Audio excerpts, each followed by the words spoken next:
Hey everyone, it's Deb here from Deb's Greenhouse, and today we're going to be planting our classic begonia mix. If you have our book, it is the very first recipe in the book, and it is one we've been growing since day one. I've got a beautiful picture here of Liv holding this basket. This photo was taken last spring. Liv is only 20 years old, and she has worked with us since she was 12. She was the older sister of one of Ryder's friends. That's how we got to know their family. And yeah, she's just amazing, and she has more knowledge than she even knows, honestly. So anyway, back to the basket today. This again is our classic mix. So what we love about this mix is you can use any color of begonia. Now for this mix, we use a non-stop series, but you could really interchange it with any type of begonia that you like.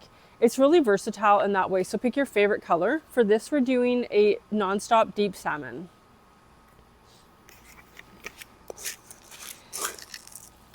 We're going to put our fertilizer in. We always do that first. Even begonias, they don't need like as much fertilizer to stay happy as some other plants do, but they still do need fertilizer, so make sure to put some in your pots. Give this a nice little water. We've got our dibble board here. If you want your own dibble board, you would have to make your own. We do not sell these. This is just something we made in-house. It's a giant stamp for our mixes. Now it is the same size as this pot. We've used this on different size of pots, and it barely presses these in, but I'll still make it work. Okay, so the start of this mix, we actually put a bacopa in the middle. We potted these up already, but I do need to unplant it to put it in here. Look at the roots have just started going outside of the plug. So this exact bacopa is called Betty White. Isn't that nice?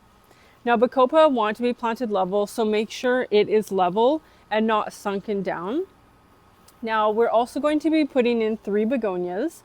These are a nice size plug. You would be planting this from probably a 3.5 or a 4-inch size. You still can put them in the same pattern. You're just going to make your hole a little bit bigger. So begonias have a definite point to the leaf. Some types more than others, but the flowers will come out the direction of that point.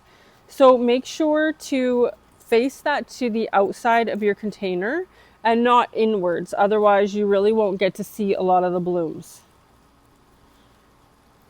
Begonias do not like to be planted deep. Make sure they are slightly above level. Yeah, it's kind of a slow process planting begonias, but we want to get it right. So with these begonias, we're using non-stop deep salmon. It is beautiful. Here's a picture of this exact mix from, I think it's last spring. Gorgeous giant flowers that look like rosettes, big roses. It looks like big roses. They're so pretty. But we have done this in reds. We do this in an orange with a mocha leaf. There are endless combinations that you could use for the color of the begonia and still use a bacopa. And then the English ivy. So English ivy is our final element. We put in 3. We want this to just be bouncing with ivies and vines. It is such a pretty mix. We call this a classic because we really think that English ivy, bacopa, and begonias are a classic. Now, these begonias do need to grow in shade. If it's in the hot afternoon sun, you will see a sunburn on the leaves. They'll get browning on the tips, and they can even get like a light brown mark, like an actual burn. So make sure that they can take sunlight anywhere from like beginning of the day all the way till noon. And then in the afternoons, anything after dinner is usually like a less intense sun. So from noon until supper time, shade plants need to be in the shade. They need to be out of that direct heat. Anytime that you would get a sunburn, they would get a sunburn. So just a great way to remember on what they need for shade. The bacopa does really well in like those shade to part sun situations. If it wilts, it just sort of fizzles out and stops blooming. So we find it just does fantastic in our shade mixes. Did I do that right? Yeah, I did. Sometimes they look twisted, but it's actually, oh, there we go. Okay, the hanger's on. Put the tag on the top. It's already got a price tag on the bottom. And then we're going to put in our beneficial bug sachet. That is so that we control thrips in the greenhouse. And then we water it in. We always water everything in well after we're done planting. I like to do the watering so that I can double check the baskets. Sometimes when you're planting, and I've done this when I'm planting, you like miss something on one pot, but you don't notice. And so by going over it again with fresh eyes, you can like see if there's anything that got missed. And that's kind of what we do.